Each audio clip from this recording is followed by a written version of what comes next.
ఒక రోజు మొత్తం కూర్చుని పెట్టి వాళ్ళ నరక యాతన పెట్టించేవాళ్లే ఈరోజు మీరేం చేస్తున్నారు? ఎన్ని తప్పులు చేశారు? ఈ తప్పులన్నిటికీ కూడా మీకు ప్రాయశ్చిత్తం ఎలాగూ పడరు, కనీసం సిగ్గుపడట్లేదు మీరు. మళ్ళీ తిరిగి ధైర్యంగా మీరే ఏదో దీనిలాగా వచ్చి ప్రెస్ మీట్లు పెడుతున్నారే. ఆల్రెడీ మీ చెల్లి చెప్పేశారు గొడ్ల పార్టీ మీదని.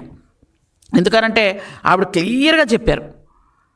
ఎందుకు అంటే మీరు జైల్లో ఉండేటప్పుడు తను శ్రమ తీసుకొని కాళ్ళకు ఆపరేషన్ జరిగినా కానీ పాదయాత్ర చేసి నీకు ఒక మంచి భవిష్యత్తు ఇవ్వాలని మీ చెల్లి తిరిగిందే.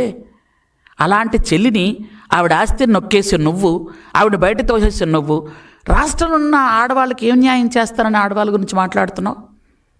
ఇంట్లో తండ్రి అంతటి చిన్న అన్న అంటే తండ్రి తర్వాత తండ్రిని ఎంతో ప్లాన్ చేసి చంపించేసి నువ్వు బయటకు వచ్చి మిగిలిన తండ్రుల గురించి అన్నతమ్ముల గురించి నువ్వేం మాట్లాడతావు? అసలు వాళ్ళకి నువ్వేం న్యాయం చేస్తావు? ఇంట్లో నీ తల్లినే నువ్వు బయటకి ఇచ్చేసి ఈరోజు బయటకు వచ్చి తల్లుల గురించి నువ్వు మాట్లాడతావా? బుద్ధుందా? సిగ్గుందా? మానవత్వం ఉందా? అది నువ్వు మాట్లాడే మాటలు. దానికో స్క్రిప్ట్, ఆ స్క్రిప్ట్ చూస్తే కానీ చదవలేవు. ఆ చదవడం కూడా ఎంత దారుణం అంటే పిచ్చోడి చేతిలో రాయిలాగే మావేగంలాగే ఉంటుంది. అది అసలు విషయం ఏంటంటే ఎవరికీ అర్థం కాలేదు అదేంటో పాపం. చాలామంది కుర్రాళ్ళు మనం ఫేస్బుక్లో వాట్సాప్లో చూస్తున్నాం. మావేగన్ అంటే మీరు చూశారు కదా, చాలామంది చూసి ఉంటారు. మానసికంగా, మా అంటే మానసికంగా, వి అంటే వికలాంగులు, జగన్ అట.